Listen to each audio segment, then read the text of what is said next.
입정하고 있으면은 그냥 이대로 잤으면 좋겠어요.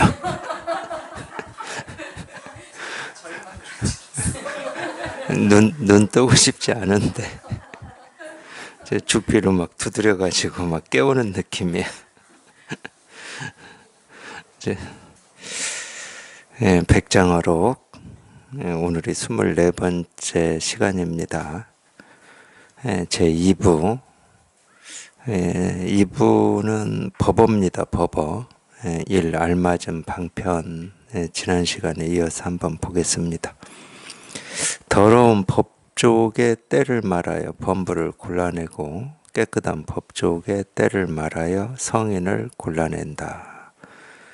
구부의 가르침의 말씀을 따라 나아가매 중생에게는 보는 눈이 없으므로 반드시 다른 사람이 가르쳐야 한다. 만일 듣는 귀가 없는 속인 앞에서 말한다면 반드시 그를 출가시켜 계를 지키고 선정을 닦고 지혜를 배우게 해야 한다. 만약 보통을 넘는 뛰어난 역량을 가진 속인이라면 그에게는 그와 같이 말해서는 안 되니 유마일이나 부대사 같은 불효이기 때문이다. 만약 사문 앞에서 말한다면 그 사문은 이미 백사 갈말을 받았고 개정의 힘을 모두 갖추었는데 다시 그에게 그와 같이 말한다면 그것이 적당하지 않은 때의 말이라 하고 마땅하지 않은 때의 말이라 하고 기여라고도 한다. 여기까지만 읽겠습니다. 여기까지만 읽고 이제 제목이 알맞은 방편인데 이 방편이라고 하는 말은 알고 보면은 우리가 이제 방편을 가장 이렇게 쉽게 설명하는 게 달을 가리키는 손가락이라고 그러거든요. 그거는 이제 방편에 대한 그 설명인데 사실은 뭐 공부할 때 방편이 어떤 건지 우리가 알 필요가 없죠. 근데 왜 이제 이런 방편이다 이런 얘기를 하게 되면 이 가르치는 말을 사실로 믿고 그 말을 가지고 또 따지고 있기 때문에 이제 방편이다. 그러면 이 방편이다 이 말은 무슨 말이겠습니까? 이렇게 말을 하긴 했는데 그 말이 사실이 아니라는 뜻이에요. 그래서 방편이다 이러는 거거든.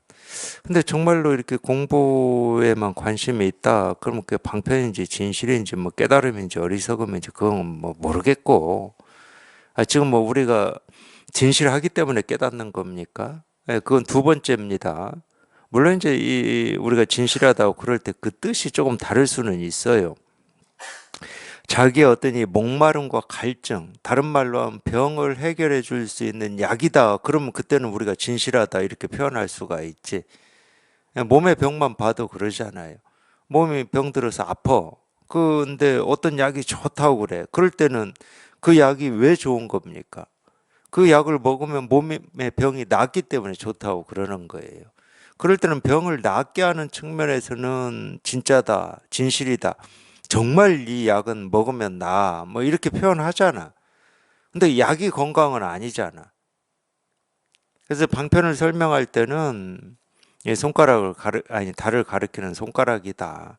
그러니까 이 손가락이 가리키는 이 달을 우리가 깨달으면 되는 거거든. 달을 보면 돼. 그걸 견성이라고 그래.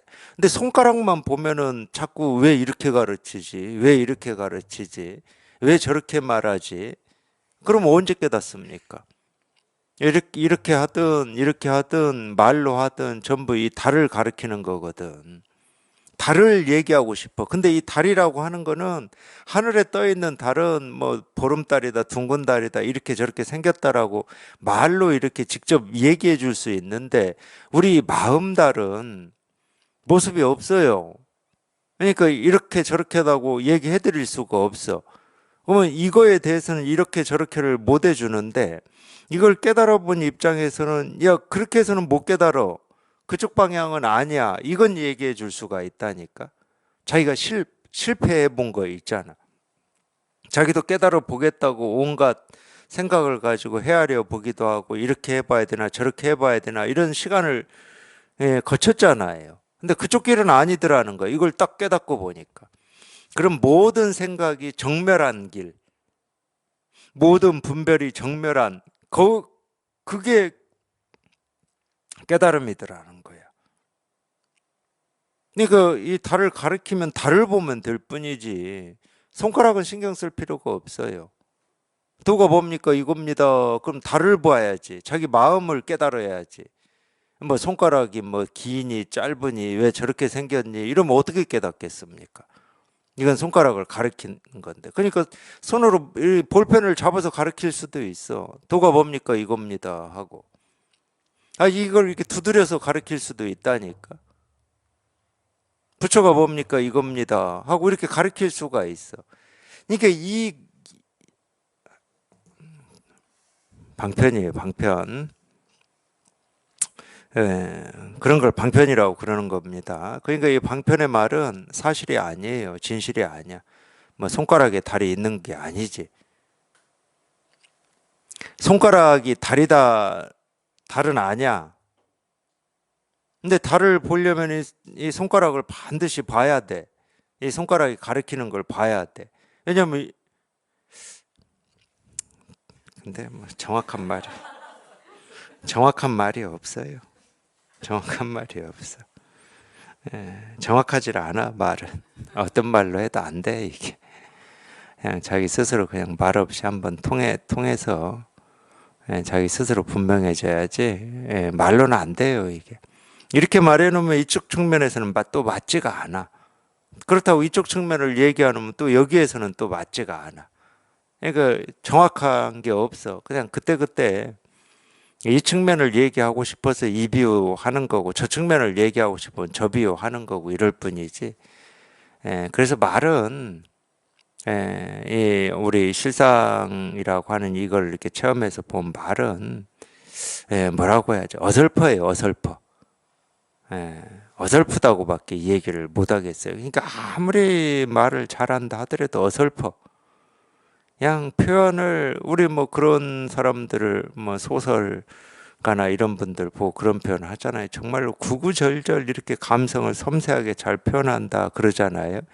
근데 이 법의 입장에서 보면 그 말은 다 어설퍼. 아무리 뭐 섬세하게 구구절절 표현을 하든 그냥 농축하고 압축을 해서 시적으로 표현을 하든 다 어설퍼.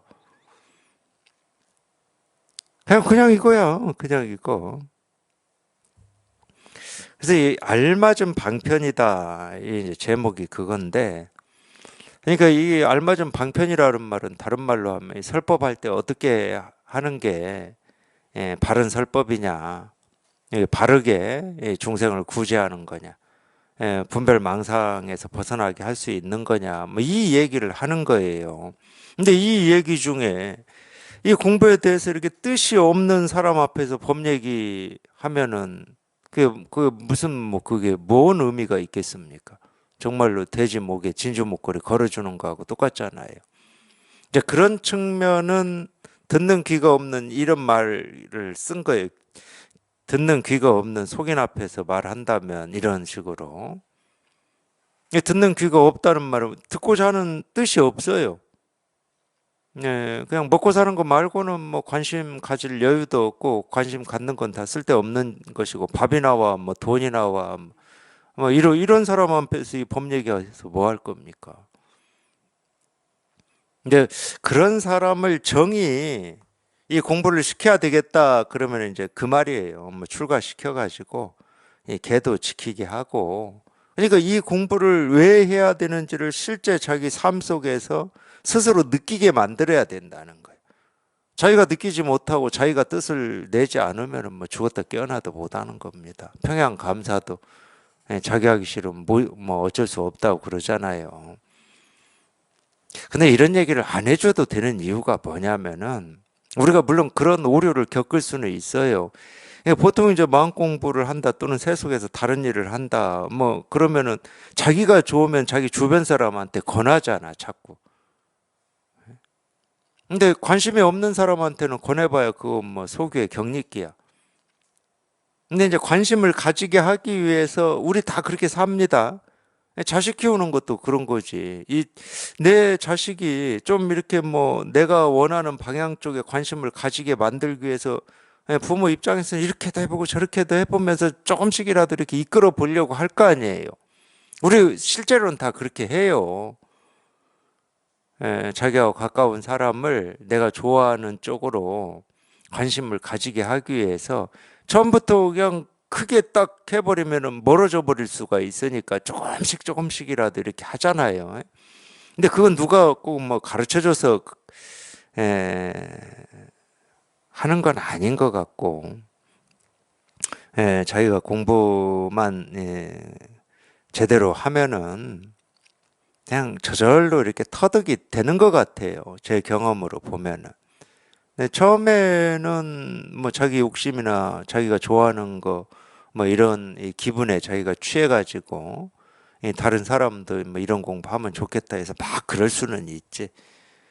다른 종교 보면 막 그렇게 전도하잖아요. 그걸 전도라는 이름으로 어떤 때는 협박도 하고 믿음 천국 불신 지옥 하면서 막 협박하잖아.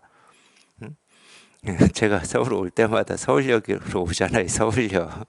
서울역으로 내리면 항상 보는 장면이 그건데, 그거는 잘못된 겁니다. 제가 공부를 해보면 느껴요. 우리가 내가 좋아한다고 해서 다른 사람도 좋아할 거라고 하는 거는 그냥 오만이야, 오만. 내가 이 공부에 뜻이 있다고 해서 다른 사람도 뜻을 가져야 된다라고 하는 건 오만이에요. 좀 아상이 높은 거죠. 절대 그러진 않아요, 사람은. 그리고 실제로 이렇게 공부를 해보면 이 공부의 뜻을 가진 사람 구제하기도 쉽지가 않아요. 근데 뭐 하려고 뜻이 없는 쪽에까지 막 발을 넓혀서 막 이 세계 모든 사람들이 불교를 공부해야 되는 것처럼. 질의응답 때 저한테 그렇게 묻는 분들도 계셨어요. 자기는 불교가 너무 좋은 거야. 그러니까 세상의 모든 사람들이 불법을 공부했으면 좋겠어. 도대체 이걸 어떻게 해야 되냐고 묻더라고. 제가 어떻게 합니까, 그거를. 뜻을 낸 사람은 이쪽으로 끌어오는 것도 힘들어 죽겠는데. 내 맘대로 안 돼요. 내 맘대로 하려고 그러면 벌써 어긋나. 그냥 저는 제 나름대로 그런 욕심이나 그런 뜻이나 그런 의지 없이 하는 수밖에 없어요. 그래도 이제 뭐 그런 경우는 있어요. 그래도 우리가 뭐 맹모 삼천지교라고 우리가 자기가 자꾸 보고 접하고 듣고 하다 보면 자기도 모르게 그쪽에 더 관심이 가는 게 있습니다. 그런 걸 저는 많이 경험을 하죠. 예를 들어서 우리가 그런 말 쓰거든요. 모태신앙이라는 말 많이 쓰잖아요. 저는 그 말을 별로 좋아하지 않았습니다. 왜 좋아하지 않았냐면 엄마가 이 신앙을 가진 건데 뭐 그 엄마가 신앙 가졌다고 뭐 뱃속에서 그런 느낌이어서 저는 별로 안 좋아했어요. 근데 그것도 영향을 미치는 경우는 미치더라고. 자기 부모가 불교면 정서적으로 느낌적으로 불교에 대해서 호의적인 경우가 많아요. 중요하더라고 이런 것도. 근데 자기 부모가 불교 아니다 하더라도 뭐 이 불법을 공부하는데 무슨 장애가 있고 그런 건 아닙니다. 뭐 자기 스스로 어떤 자기 삶에서 어떤 뭐 힘들고 어렵고 또는 뭔가 지금 이것이 아닌 뭔가 있을 것 같은 그런 감으로 이렇게 찾고 구하고 하다 보니까 이제 불법을 공부하게 되는 경우도 많죠. 저만 봐도 뭐 제 부모님을 제가 비하하는 게 아니고 저희 어머님을 제가 어릴 때부터 보면은 뭐 불교에 이렇게 신심이 많으신 분이냐? 아니에요. 근데 이제 전통적으로 우리나라는 이제 불교라고 하는 이게 이제 많으니까 전통적으로 그랬잖아요. 뭐 삼국시대 뭐 고려 막 해가지고 뭐 이 정말로 이 백성들의 어떤 이 삶 구석구석까지 불교라고 하는 이 어떤 이 이미지나 느낌이나 이 문화가 이렇게 전해져 있었잖아요. 그리고 저는 특히 이제 시골이다 보니까 어떤 이 불교 말고 다른 종교가 저 어릴 때는 들어온 적이 없어요. 특히 이제 교회 같은 게 들어온 적이 없어요. 조그만 시골 마을이다 보니까. 그러니까 이제 저희 부모님도 어머님도 그냥 할머니 때부터 당연히 그냥 어떤 이 불교적인 문화, 불교적인 정서를 가지고 계셨겠죠. 근데 이제 제가 커서 보니까 저희 어머님은 불교라고 했던 게 다 합쳐져 있어. 거기 미신도 합쳐져 있고 막 다 합쳐져 있어 보니까. 예, 근데 이제 그런 것도 저한테 영향을 안 미친 게 아니에요. 그냥 정서적으로 기독교보다 불교가 그냥 저는 괜히 제가 불교를 알아서가 아니라니까. 그냥 부모님의 그런 영향인 것 같아. 어떤 농촌 문화의 영향일 수도 있고. 정서적으로 그냥 불교가 가까웠어요. 굳이 기독교냐 불교냐 그럼 뭐 기독교는 뭐 일도 생각 안 해. 그냥 딱 잘라서 버렸으니까. 저건 뭐 우리하고 안 맞아. 뭐 이런 느낌이었어요. 그건 이제 어릴 때부터 익숙했던 게 불교기 때문에. 그래도 어릴 때 뭐 어머님이 절에 가실 때 따라서 간 적도 있고 막 이러니까.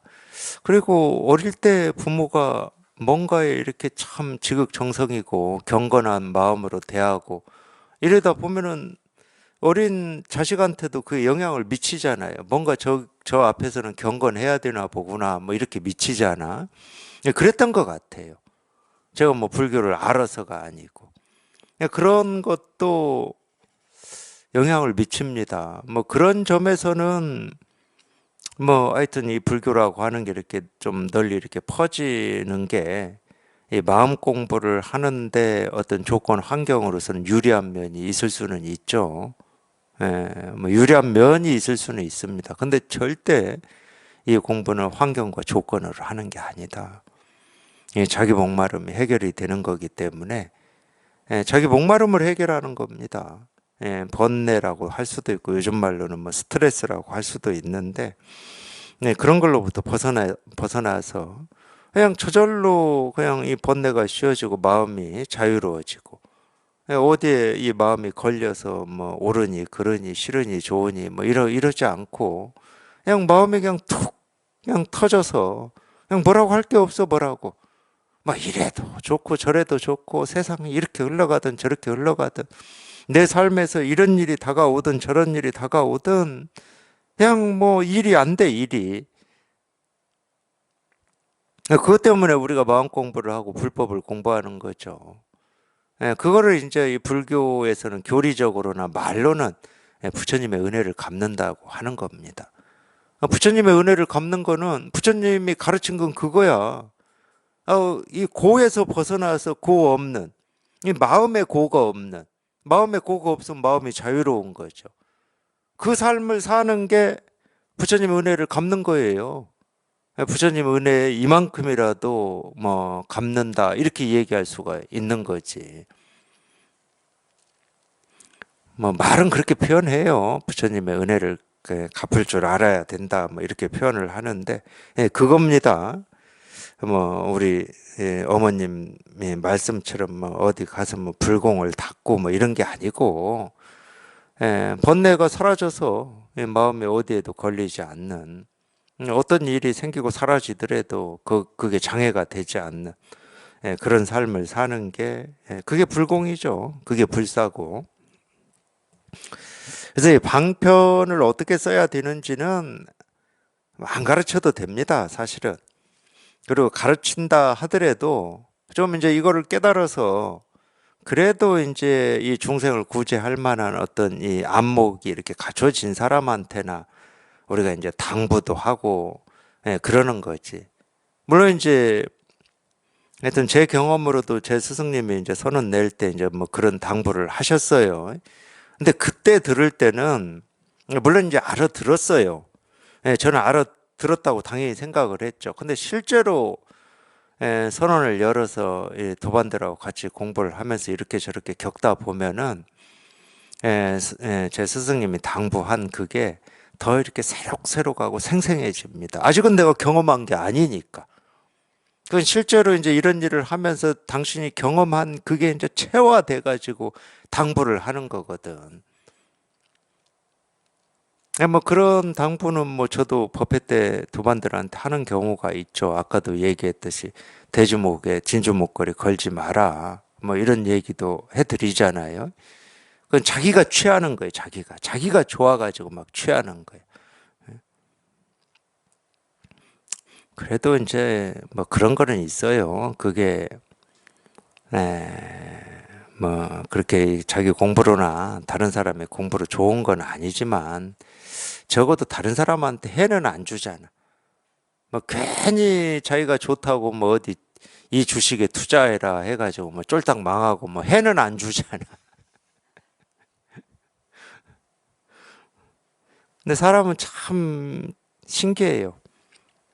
뭐 그러니까 우리가 뭐 같이 사회를 이루고 살고 뭐 관계를 맺고 살겠지만 아니 자기가 좋아서 뭐 그러겠지만 할 말이 없네. 자기가 해보니까 막 그 돈이 벌어져. 그럼 꼭 주변을 사람한테 권하고 싶은 게 사람인 것 같아. 갑자기 안 좋은 기억이 나서.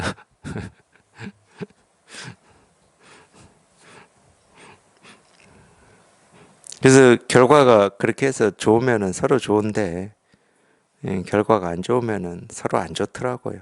그러니까 그 결과가 안 좋은 기억이 나서 제가 한번 다시 보겠습니다. 더러운 법족의 때를 말하여 범부를 골라내고 깨끗한 법족의 때를 말하여 성인을 골라낸다.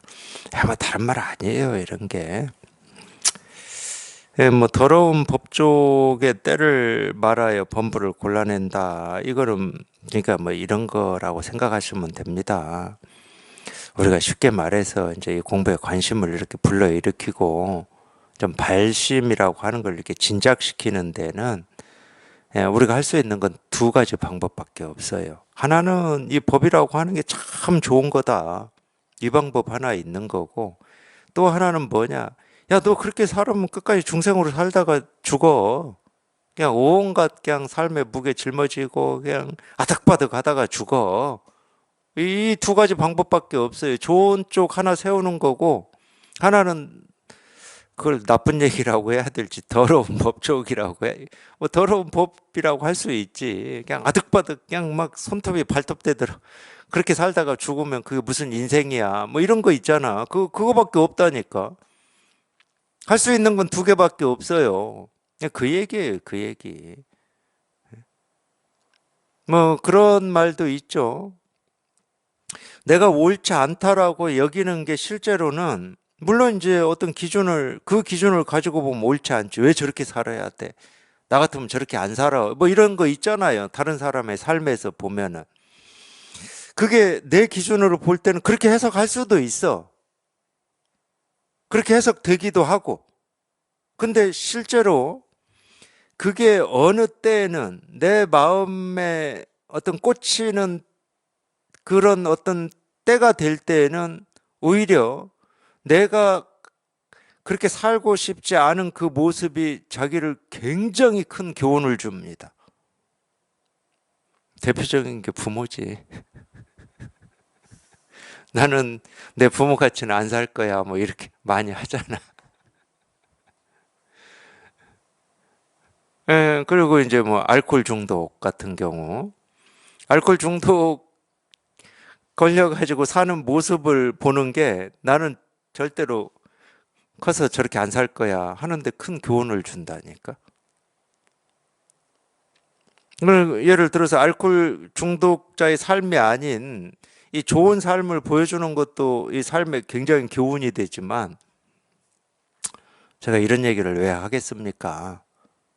이 세상에 자기 마음에 들고 자기가 싫어하고 미워하는 일들이 있는 이유가 이거예요.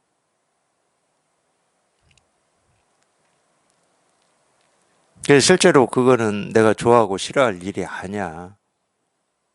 이 가르침도 마찬가지입니다. 가르침도. 깨달음이다, 도다, 뭐 실상이다, 진여, 자성이다 하고 이렇게 뭔가를 있는 것처럼 세우지만 왜 세우겠습니까? 자기가 발심을 해서 공부를 한번 해보라고 세우는 거예요. 그러면 뭐 고언이, 뭐 망상이니, 착각이니, 분별이니, 탐진치, 삼독이니, 인생은 허망하니, 뭐 이런 얘기는 왜 하겠습니까?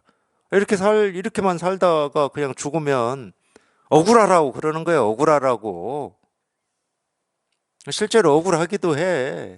이렇게만 살다가 죽는 건 너무 억울해. 인생이 뭔지는 알고 죽어야 될 거 아니야. 이런 얘기를 그래서 하는 거예요. 그러니까 분별, 망상, 중생, 착각이 나쁜 말이 아니야.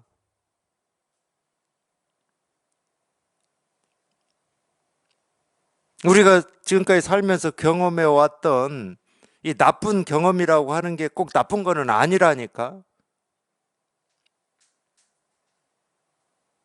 그게 계기가 되고 그게 인연이 돼서 정말 인생이 정말 이런 거밖에 없나? 그렇게 자각을 하고 경각심을 가져서 우리가 공부에 인연이 되기도 하거든. 그러니까 지금 당장 자기가 어떻게 하느냐에 따라서 달라지는 거예요. 옳고 그르다라고 하는 거는.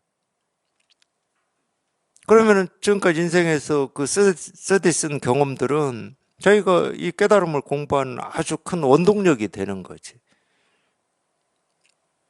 큰 원동력이 되잖아요. 그러면은 이거를 깨닫는데 그렇게 많은 시간이 필요하지 않아요. 정말로 내가 지금까지 살던 방식으로 계속 사는 것은 인생의 소비고 허비다. 그게 크게 자각이 된다. 그러면은 그렇게 살고 싶겠습니까? 예를 들어서 뭐 유튜브 좀 관심 있는 거 보면서 지금 웃고 떠들고 그렇게 살고 싶어지겠냐고. 근데 그런 자각이 잘 안 와, 솔직히 말씀드리면.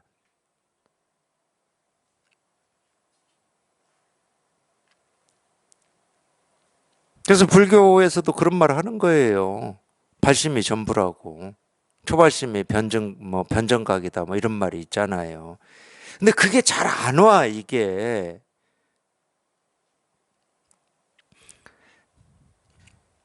그렇다고 그걸 뭐 내가 만들 수도 없고. 만든다고 만들어 봐야 뭐 3일 못 가. 이제 내가 오늘 결심했어, 오늘부터. 그리고 3일 못 가요.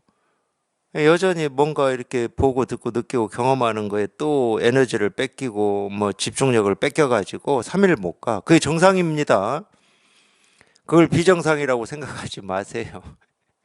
나는 왜 이렇게 의지도 약하고 뭐 이런 생각들 많이 하시더라고. 다 의지 약한 사람들끼리 모여서 공부하는 거예요. 의지가 강했으면 공부 안 해. 뭐하러 공부해, 의지가 강한데. 그냥 삼성은 이건이 맞네. 뭐 정주영 회장이나 뭐 이병철 회장처럼 의지가 강했으면 기업을 일궜겠지. 우리가 여기 앉아 있겠습니까? 음?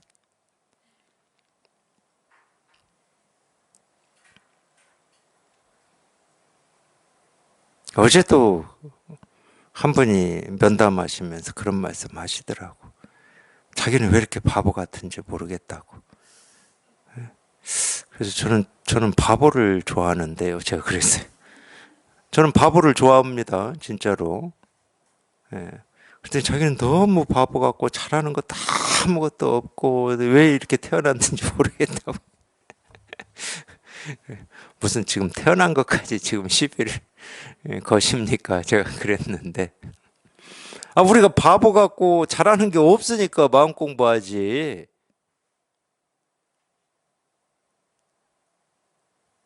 자기가 똑똑하고 잘하는 게 많은 사람이 마음 공부할 리가 없지. 그거 아니라고 지금 정신 없어요. 자기 잘하는 거 아니라고. 그러니까 바보 같고 잘하는 게 없는 게 얼마나 복 받은 겁니까? 자기가 할 수 있는 일을 하게 돼 있잖아, 지금. 마음 공부가 자기가 할 수 있는 일이에요. 그런 사람은. 할 수 있는 일을 지금 하고 있으면서도 그 생각에 시달리고 있어요.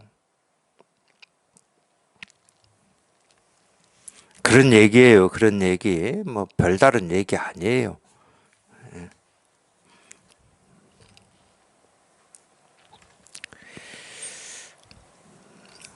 할 수 있는 게 그 두 개밖에 더 있습니까, 우리가? 세상을 살면서도 그러잖아요. 이건 뭐 수도 없이 하셨어요. 이미 부모로 살아오신 분들은 자식들한테 날이면 날마다 했던 얘기예요. 좋은 쪽을 그냥 세워가지고 너 이렇게 해야 돼 그랬다가 너 그렇게 살면은 뭐 결혼도 못하고 뭐 직장도 못 잡고 뭐 수도 없이 했어. 수도 없이. 근데 다른 점은 뭐냐? 딱 하나입니다. 좋은 거를 세우든 나쁜 거를 얘기를 하든 이 법에서 얘기할 때는 오로지 그냥 자기 마음 하나 깨달아 보라고. 사실을 얘기하는 게 아니고 진짜 그렇다는 걸 얘기하고 싶어서 하는 게 아니에요. 자기 마음 하나 깨달아 보라고. 병도 얘기하고 병에서 벗어남도 얘기하고 분별도 얘기하고 분별에서 벗어남도 얘기하고 부처도 얘기하고 중생도 얘기하는 겁니다. 근데 실제로는 부처도 없고 중생도 없어요. 또 실제로는 도도 없고 도 아님도 없어. 실제로는 그래요. 그러니까 무슨 부처가 있고 중생이 있어서 부처를 얘기하고 중생을 얘기하지 않습니다. 그게 세속에서 좋은 거 나쁜 거 얘기할 때와 이 법에서 좋은 것과 나쁜 것을 얘기할 때와의 차이예요.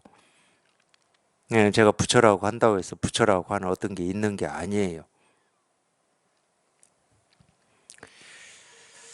구부의 가르침의 말씀을 따라 이 구부라고 하는 것은 이제 구부경의 그 약칭인데 보통은 이제 12부경이라고 그러죠. 12부경이라고 하는 거는 소승 대승의 모든 경전을 이제 12부경이다.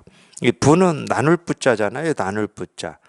그러니까 이 경전을 12 뭐 어떤 주제로 나눴다고 해야 되나요? 뭐 예를 들어서 두 개로 나누면 소승경전, 대승경전 이렇게 얘기할 수 있고 아예 안 나누면은 그냥 경전이라고 하나로만 얘기할 수 있죠. 근데 이제 대승경전만 해도 하여튼 이 불교의 경전은 그냥 수천 권이기 때문에 어쨌든 이 경전이라고 하는 거를 뭐 이해를 돕기 위해서든 어쨌든 이렇게 나눠놨어요. 크게 대승경전, 소승경전 나눴지만 대승경전도 나눠놨어. 그래서 뭐 중국에서는 그런 말이 있었어요. 처음에 석가모니 부처님이 깨닫고 맨 먼저 설한 게 화엄경이고 뭐 마지막에 설한 게 열반경이고 이 화엄경을 설했더니 아무도 못 알아들어서 수준을 팍 낮춰가지고 뭐 설한 게 무슨 경전이고 이렇게 나눠놨는데 역사적인 사실은 아닙니다. 그냥 어떤 기준을 가지고 경전을 그렇게 나눠 놓은 거예요. 너무 방대하기 때문에. 그래서 이제 뭐 소승 대승 경전을 다 통칭해서 이제 시부 경이다 이렇게 얘기를 하는데 하여튼 뭐 구부경이라고 뭐 9개로도 이렇게 나눠서 얘기를 하나 보죠. 뭐 저희는 잘 모릅니다. 저희는 잘 모르니까 모든 경전을 얘기하는 겁니다. 이 경전도 전부 말로 가르쳐 놓은 걸 문자로 적어 놓은 거기 때문에 가르침이죠. 경전은 전부 가르침입니다. 구부의 가르침의 말씀을 따라 나아가며 중생에게는 보는 눈이 없으므로 반드시 다른 사람이 가르쳐야 한다.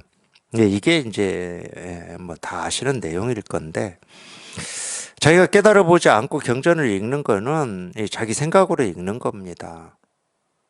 그렇게 경전을 읽고 그렇게 경전을 공부해 가지고는 못 깨닫는다 이거예요. 그러니까 반드시 다른 사람이 가르쳐야 된다 이 얘기는 이 깨달은 선지식이 이 경전을 가지고 가르쳐야 된다 이제 이런 얘기인데 뭐 그래서 이제 그런 말도 있죠. 불교에서는 자기 생각을 가지고 경전을 읽으면 마구니의 말이 된다 뭐 이런 말이 있잖아요. 그건 뭐 어쩔 수가 없어요.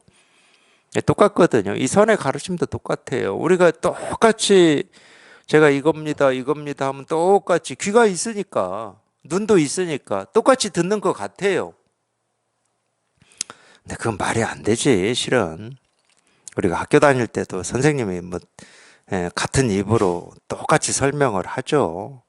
근데 뭐 60명이 있는데 60명이 다 그걸 뭐 똑같이 알아듣습니까? 시험 보면 그러니까 1등부터 60등까지 있는 거예요. 60등이 나쁘다는 말이 아니에요. 우리가 귀 있고 눈 있다고 해서 똑같이 듣는 게 아니야. 똑같이 듣고 똑같이 본다 그러면 의견이라고 하는 게 차이가 날 수가 없어요. 이 세상 살이에서나 부부나 뭐 부모 자식 간에도 왜 의견 차이가 있겠습니까? 눈이 없어서 뭐 나는 눈이 두 개인데 누구는 눈이 하나밖에 없어서 뭐 그러겠습니까? 똑같이 보고 똑같이 듣는다니까? 그럼 무슨 차이겠냐고. 눈의 차이는 아니고 귀의 차이는 아닐 거 아니에요. 자기 생각의 차이예요. 예, 자기도 모르게 들어도 자기 생각을 가지고 듣고 생각을 가지고 보거든. 근데 그건 자기는 몰라, 분별할 때는. 이거 분별할 때는 이 세상이 환상과 같다 이런 말을 하면은 절대 못 알아들어요. 도대체 왜 환상과 같지? 이렇게 실제로 있는데 왜 이게 꿈과 같지? 못 알아듣습니다. 분별할 때는 죽었다 깨어나도 못 알아들어요, 그 말을. 근데 부처님이 하신 말씀이고 자기가 불교를 좋아하고 부처님을 믿는 마음이 있으면 부처님이 하신 말씀이니까 내 눈에는 그렇게 안 보이더라도 이 세상은 환상과 같겠지 하고 억지로 받아들여요. 저는 그걸 억지라고 보는 거야. 그건 억지예요.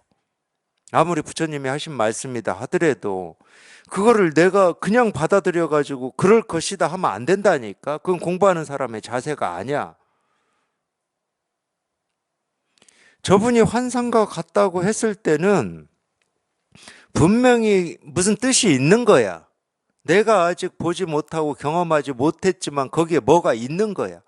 그러면 그 경험을 내가 해봐야 되는 거지.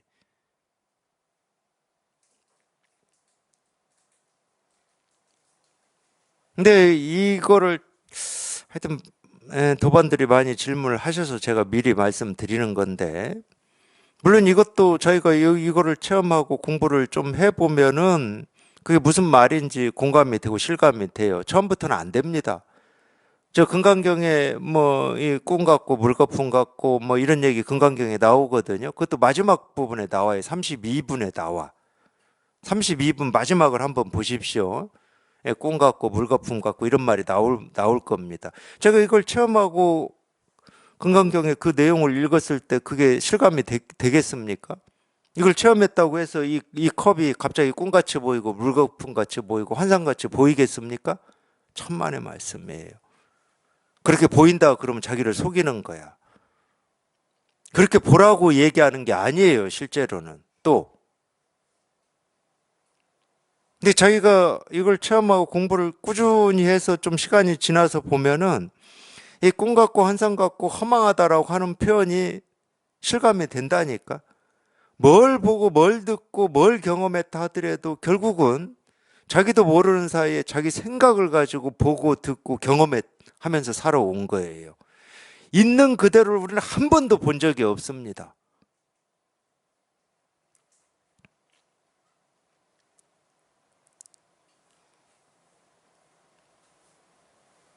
나도 모르는 내 기준과 틀을 가지고 세상을 보고 사람을 보고 자기를 봤다니까. 나는 이런 사람이고 어떤 성격이고 이렇게 살아왔다. 그게 뭐 객관적인 사실인 것 같죠? 객관적인 사실은 아닙니다. 자기 생각이 그려낸 그림이에요. 생각이 그려내지 않으면은 그런 말을 할 수가 없어요. 마찬가지입니다. 생각이 그려낸 그림이니까 물거품 같고 꿈 같고 환상 같고 허망하다고 그러는 거지. 이게 허망하다는 얘기가 아니라니까. 저희가 있는 그대로를 한 번도 본 적이 없기 때문에 그 분별을 벗어나서 본 적이 없기 때문에 그 생각을 벗어나서 본 적이 없어. 그 생각을 벗어나서 들은 적도 없고 그 생각을 벗어나서 경험한 적이 없는 거예요. 그러니까 괜히 죄 없는 이런 사물이 뭐 꿈같이 보이고 허망하게 보이고 물거품처럼 보이냐 안 보이냐 이 사물과 내가 하나냐 둘이냐 같으냐 다르냐 이 쓸데없는 생각만 하고 있는 거야.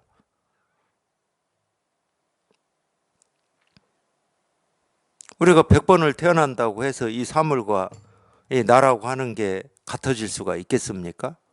내가 이 컵 속으로 들어갈 수가 있습니까? 이 컵이 내 속으로 들어올 수가 있습니까? 그럴 것 같으면 이 컵이라고 하는 게 왜 생기고 나라고 하는 몸뚱아리가 왜 생겨요? 생길 이유가 없어.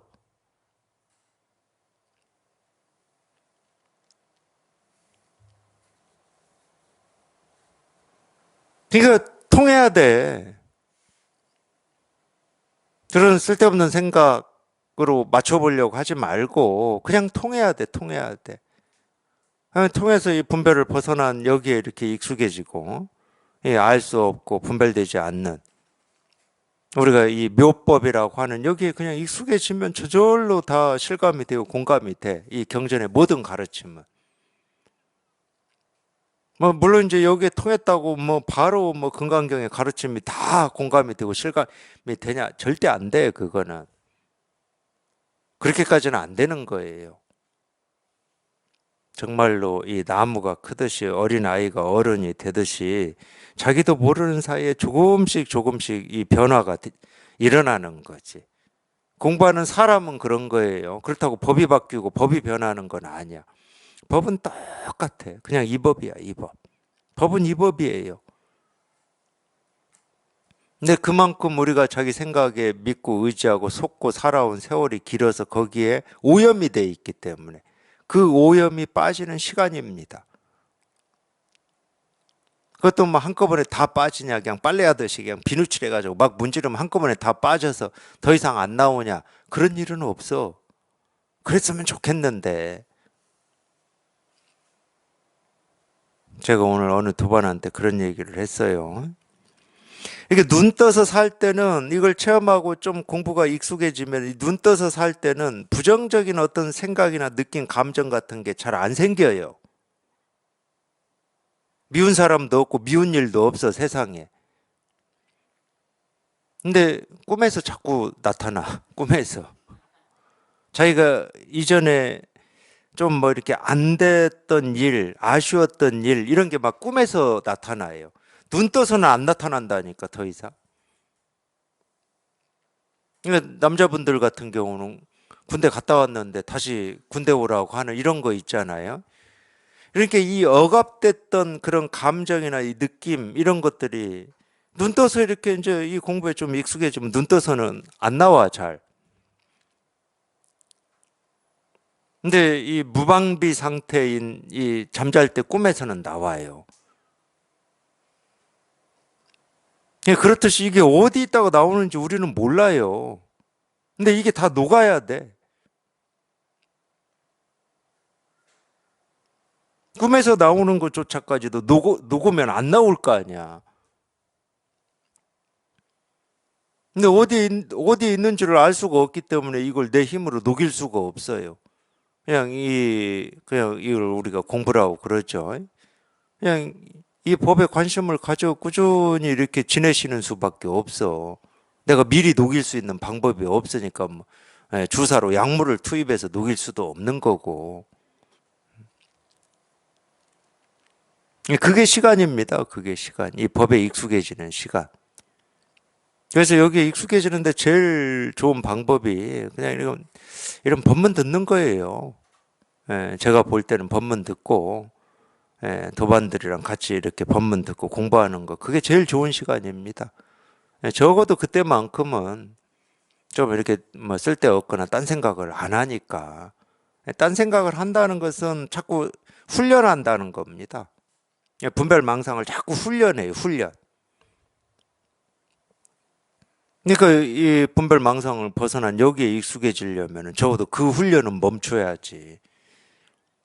그래서 법문 들으라고 그러는 거예요. 자기가 어찌 하지 않아도 법문을 이렇게 듣고 있다 보면은 자꾸 이쪽으로, 마음이 이쪽으로 흐르거든.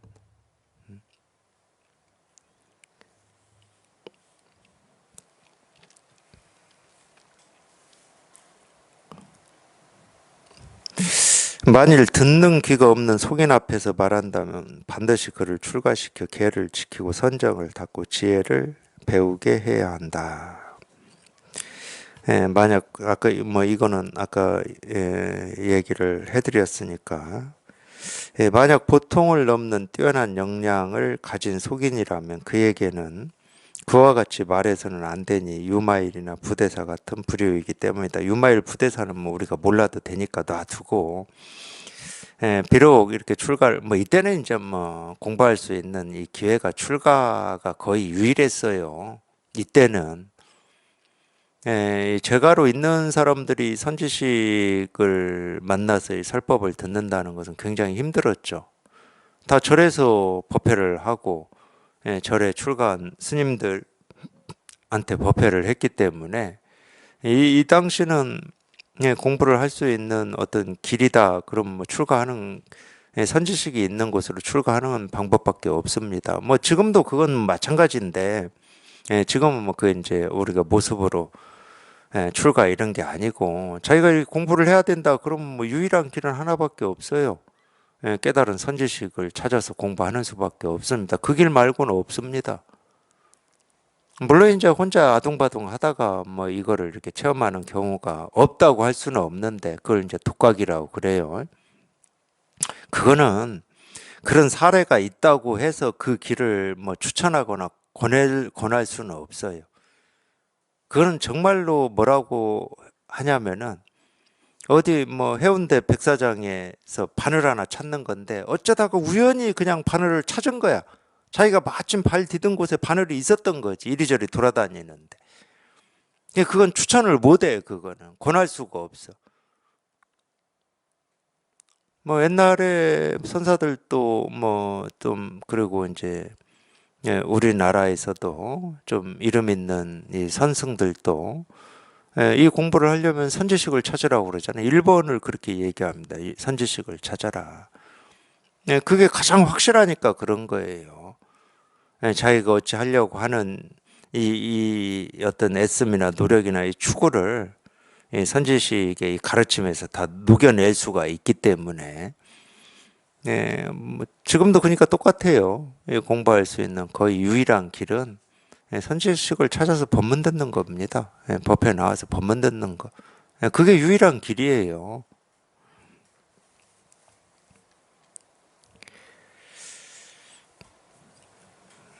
네, 뛰어난 역량을 가진 속인이다. 뭐 가끔 그런 경우가 있죠. 뭐 이렇게 법회에 나와서 이 법문 듣는 도반들이 어떤 뛰어난 역량을 가지지 않았다는 게 아니고 그분들은 어쨌든 이렇게 법회에서 법문을 들으면서 어떤 이 깨닫고자 하는 어떤 발심도 더 생기고 실제로 이런 깨달음이라고 하는 이런 체험도 일어나고 이러니까 뛰어나지 않다고 할 수는 없는데 가끔은 이런 법문을 들어본 적도 없고 뭐 이런 분들 중에 어찌어찌해서 이렇게 찾아오시는 분들 보면은 그 뭐 아주 가끔이지만 정말 이 법에 대한 어떤 갈구 정말로 뭐 이 깨닫고자 하는 어떤 이 발심이 그냥 생활이 되신 분들이 있긴 있어요. 가끔 그러죠, 가끔. 네, 그런 사람한테는 뭐 이런 말 저런 말 할 필요가 없습니다. 여기도 마찬가지예요. 여기 계신 분들한테 제가 뭐 이런 말 저런 말을 할 필요가 뭐 있습니까? 그냥 도가 뭡니까? 이겁니다. 부처가 뭡니까? 이겁니다. 하고 그냥 곧장 활 시에 활을 꽂아가지고 심장에 쏘아버려야지.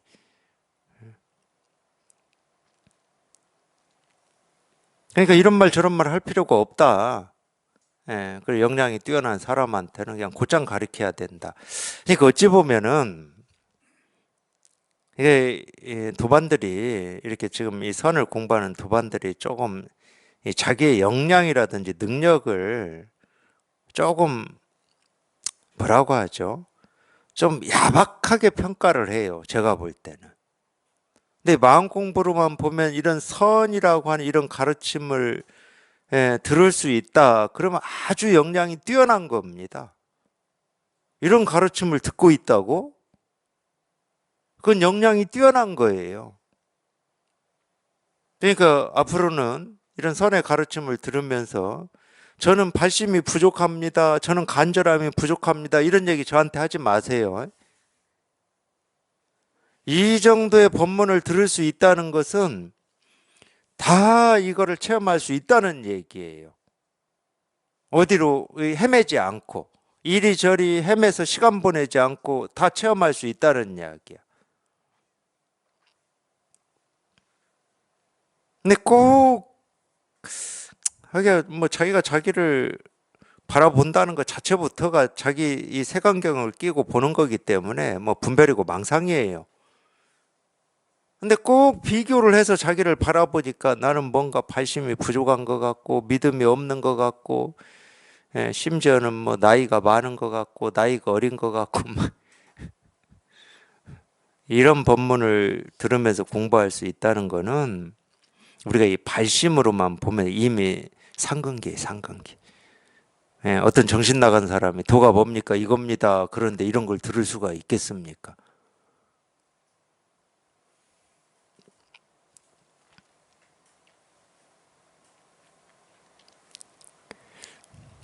어린서는 유튜브 아시죠?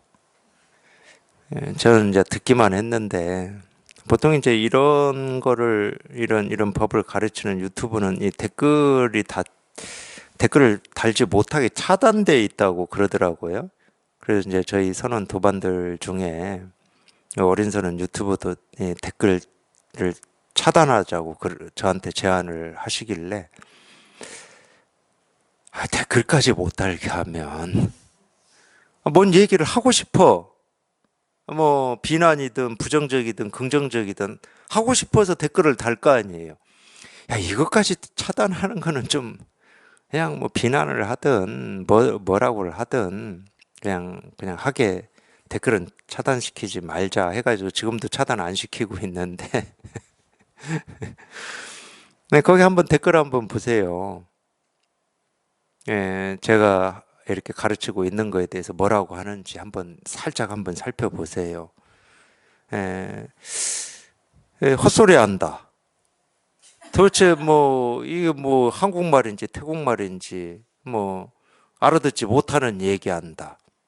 모르면 모른다고 하지 뭐 괜히 뭐 무니 공인이 이런 말 한다. 이런 거 한번 보시라고.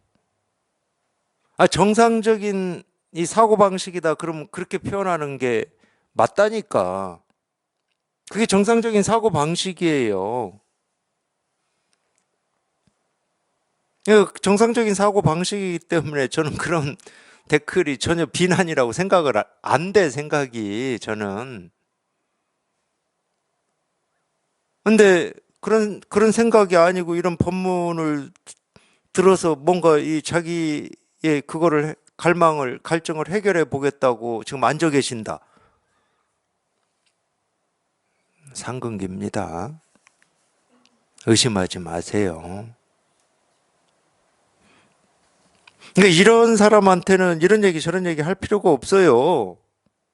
그냥 곧장 가르쳐야지, 곧장. 만약 사문 앞에서 사문이라고 하는 것은 출가승이라고 해야 됩니까?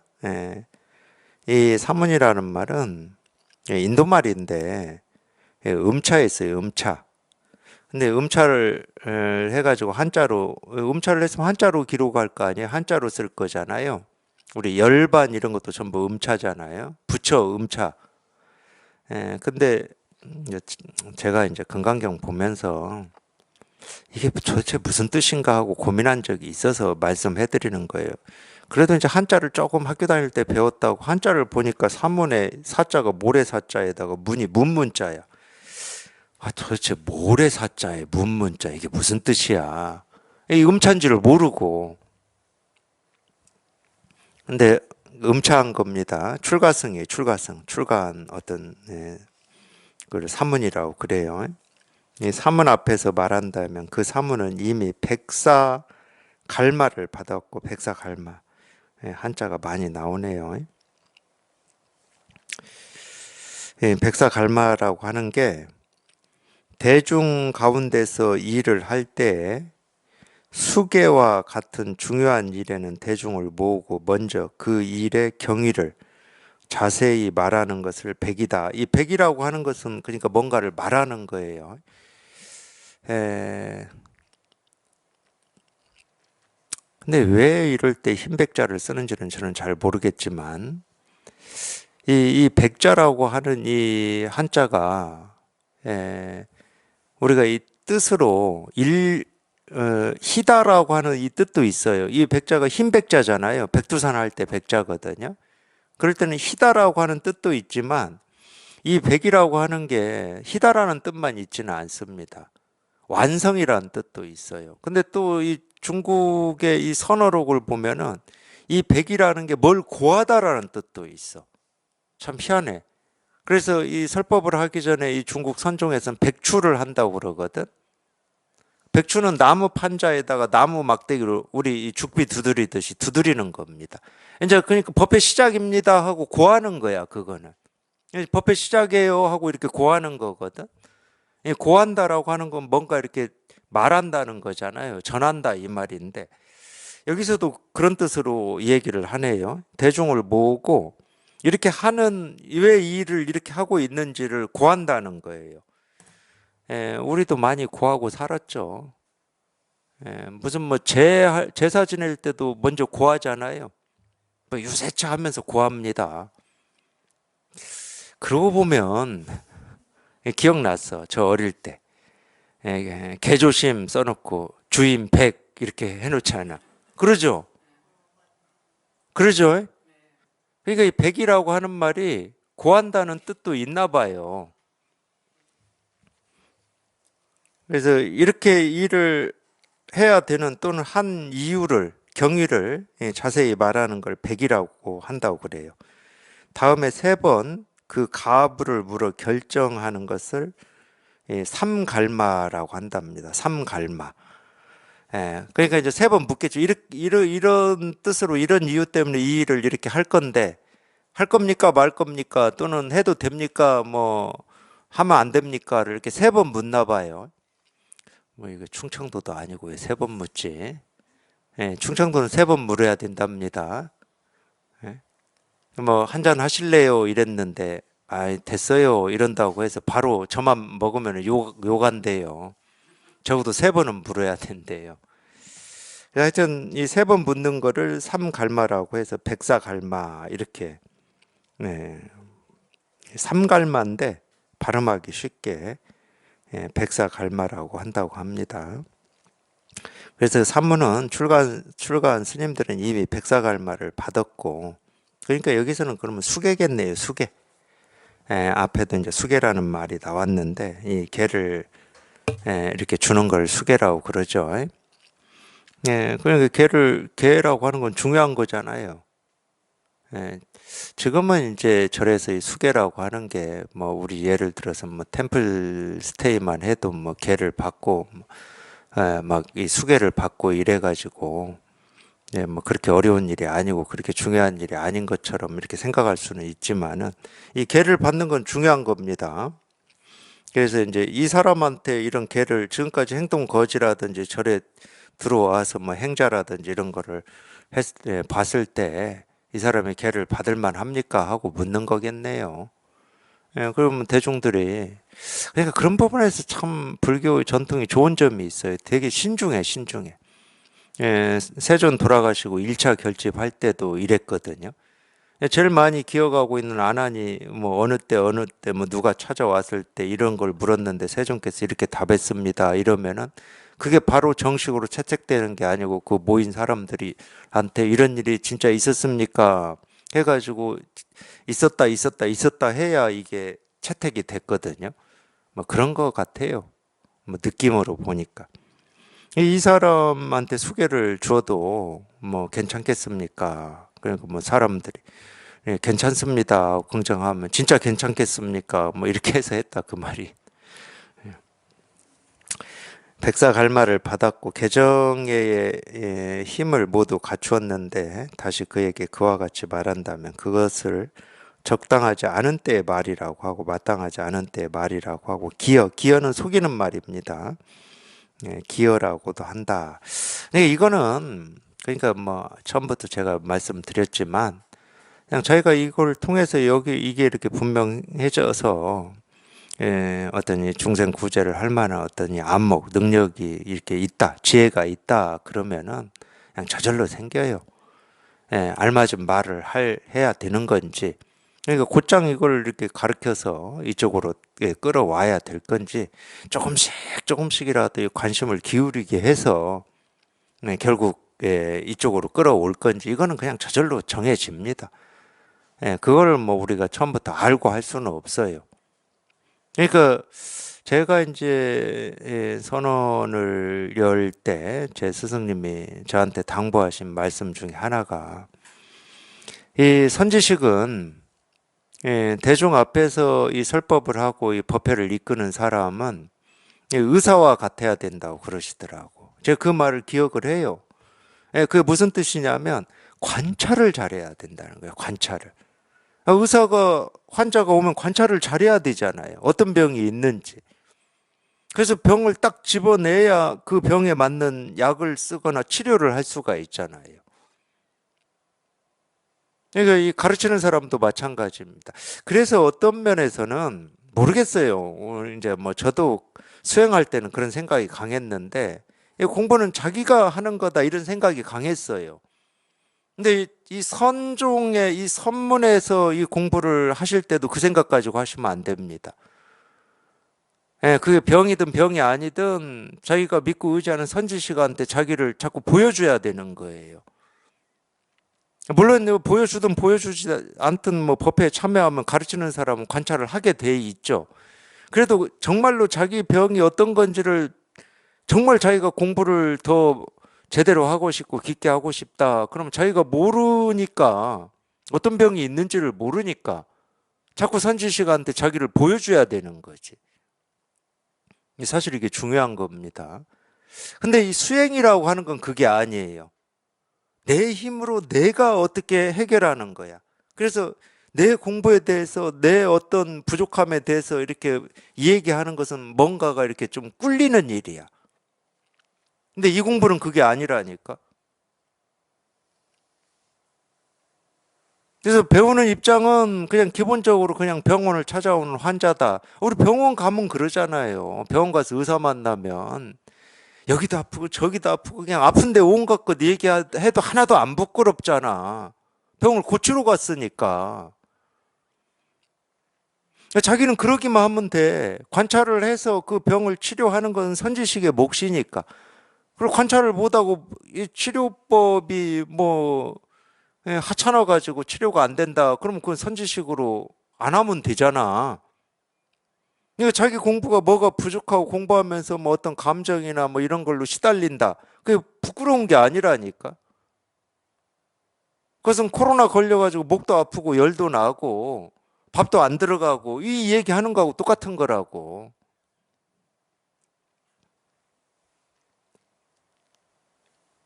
그것도 세간의 습이죠. 자꾸 뭐 자기의 좀 그런 부분은 이렇게 감추고 싶고, 좋은 것만 이렇게 드러내고 싶고 잘하는 것만 얘기하고 싶고, 이것도 세간의 습인데 그렇게 해서 공부가 잘 될 수는 없어요. 왜냐하면 우리 공부는 덜어내는 공부니까. 분별망상에 오염되어 있는 건 똑같습니다. 너나 나나 할 것 없이 똑같아요. 그거를 우리가 깨끗하게 하려면은 가능하면 그러는 게 제일 좋아요. 자꾸 자기를 이렇게 보여주는 게 좋은 겁니다. 그래야 훨씬 관찰이 정밀해진다니까. 제 입장에서 그래요. 정밀해져요. 그러면 거기에 맞는 약을 쓰게 돼 있어. 그거는 뭐 어쩔 수가 없어요. 그냥 제가 하고자 해서 그렇게 되는 게 아니야. 그냥 저절로 돼, 저절로. 법문도 그렇잖아요. 법회도 그렇습니다. 제일 영향을 그 시간에 법문 내용에 영향을 많이 받는 거는 이 법문 하기 전에 면담이에요. 제일 영향을 많이 받게 돼 있어요. 거기에서 병을 보는 거거든. 그 병을 치료하는 약을 쓸 수밖에 없는 거예요.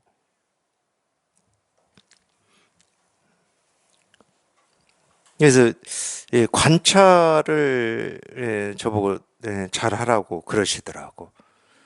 근데 내가 관찰을 잘해야지 해서 관찰이 잘 되는 건 아니야. 그렇게 해서 관찰되는 건 아니야. 그냥 도반들하고 만나고 대화하고 얘기하고 접촉하고 막 이러다 보면 그 도반 한 분 한 분이 지금 걸려 있거나 가지고 있는 어떤 이 기준이나 틀, 이제 이런 게 저절로 관찰이 되는 거지. 저 혼자 가만히 있으라고 해보세요. 관찰되는 게 아무것도 없어. 뭐 병도 없는데 뭐 무슨 약을 써요. 올라와서 좋은 말만 하고 가겠지. 가능하면 그렇게 하십시오. 가능하면은 자기를 많이 이렇게 내보이는 쪽으로 공부를 하십시오. 그것도 다 공부하는 한때 과정이니까 늘 그렇게 되는 건 아니니까 가능하면 그렇게 하는 게 자기 공부에 도움이 많이 될 겁니다.